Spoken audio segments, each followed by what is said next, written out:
What's up guys, and welcome to Swipecart. Now this sort of seems like a mobile game because it is, but it's also available on Steam, so you can get it on both. It's a pretty good deal. You do have to pay for it on Steam. I'm not sure if it's free to play. I don't have too many details on the iOS version of this game, but the Steam version can be found in the link in the description, and it's pretty cool overall. It has a pretty interesting concept of riding this cart down a hill and, you know, having to use momentum and braking properly. It's pretty cool. Why don't we show it off though? I'll try to get everything shown off right away. One thing you might notice right away though, and this is something I had a hard problem with and made it a little more difficult to learn, is that there's a lot of numbers at you at once. You know, you have everything in the top and in the middle and the bottom. Just seems like there's numbers and information everywhere, and it takes, at least for me, a few minutes to decipher what's going on. Let's hop in here. We have 3 mountains to drive, and here comes a little bit of an issue for me. It might not be for other people, but you can see some information has a gray sort of bold to it, while others don't. It's just like the 10% total completion text is just white and no like other color around it. And for me personally, that makes it a little more difficult to read and spot with my eyes. I might be the only one though. Maybe I'm just crazy. But why don't we go to the first mountain? First mountain is obviously the easiest, and we're going to go down to the 10th level. I haven't played a huge amount of it, but with my knowledge of some mobile games that are sort of similar, I was able to get the gist of it pretty quickly.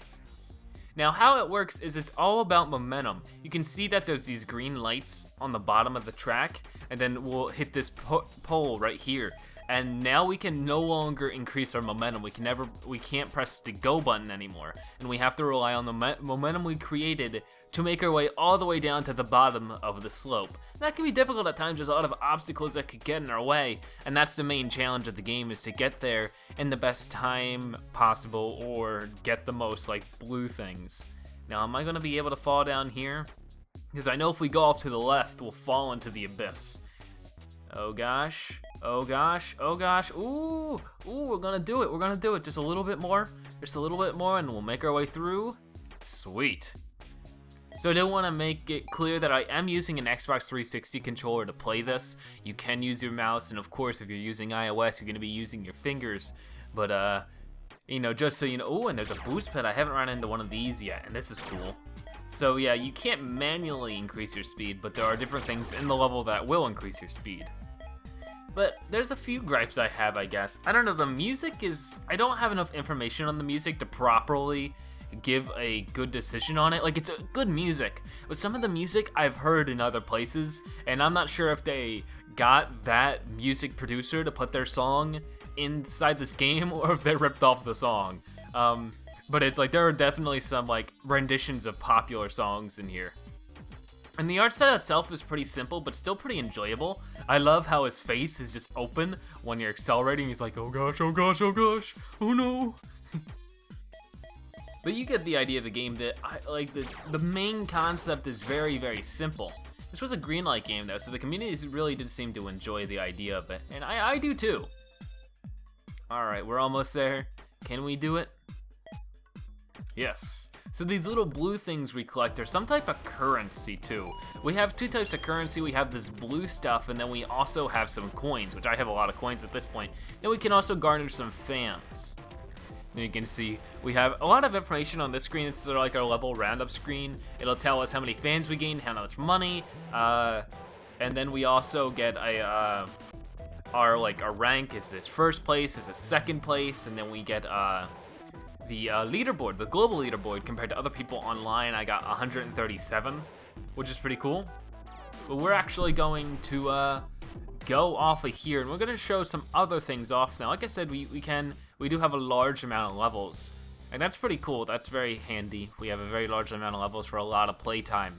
But we're going to exit out of here, go to the world select, and of course, like I said, there's this rocky mountain, and then there's also a Golden Peak Glacier, and then you finally get to the Spitfire Chasm. Ooh. And then after that, you can go to the HQ, and there's a number of different things you can do. I still have yet to unlock the gem bank, which is what those blue things were. And then you get the garage, and here you can actually mess with different things. You can get different helmets. And I know the helmets get a bit more wackier as you go on, but these ones, I don't know, I feel like they're a little boring at first. Like, I gotta just get different color palettes. And that's really, I know later you get these cool like motorcycle helmets with flames on the side, and the same thing with your cart. You're gonna be able to get different carts with like crazy pink color and that kind of stuff. But at first they start you off with these basic different renditions of the main cart, and I thought it was sort of boring. Like I'm not tempted to buy any of this stuff. So it's sort of a downer for me. But it's like, I'm used to something like Jetpack Joyride where everything is wacky immediately. You get these wacky jetpacks to purchase. So to see this stuff that's really mainly just normal, I don't know, it sort of threw me off a bit. I'm not tempted, like I said, to buy any of this stuff at least right away. But maybe that's a good thing. I have the ability to save my money and buy cooler things later. And you have the shop where you can actually purchase these new things, and you can see there's not anything super crazy going on here. And I can also restock this shop, which I think happens if I purchase something. But for some reason, it doesn't want to work for me right now. Like, I click this stuff, and nothing really happens. Maybe I have to do that? Maybe now I can purchase something? No. I have no idea.